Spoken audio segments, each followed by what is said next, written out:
Sesuai surat edaran Wali Kota Palembang Ratu Dewa, instruksikan seluruh ASN dan pegawai di lingkungan pemerintah Kota Palembang menggunakan transportasi umum setiap hari Selasa pada minggu pertama setiap bulan yang dimulai pada Selasa 7 Oktober 2025.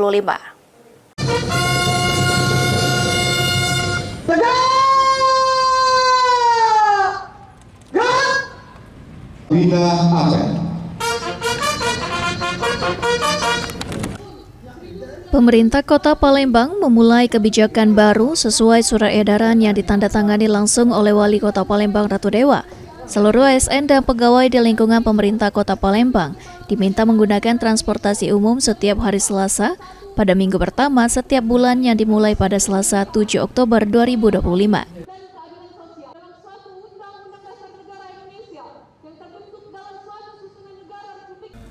Ditemui pada Rabu 8 Oktober 2025, Wali Kota Palembang Ratu Dewa mengatakan hal tersebut merupakan upaya menjadikan ASN sebagai contoh untuk mengajak masyarakat Palembang menggunakan transportasi umum.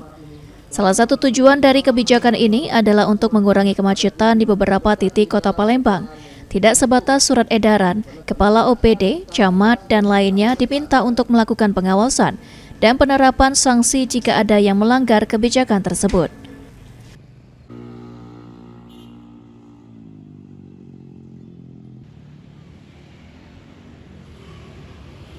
Dia memanfaatkan transportasi umum untuk mengurangi tingkat kemacetan dan juga kredit di beberapa titik yang ada di Kota Palembang.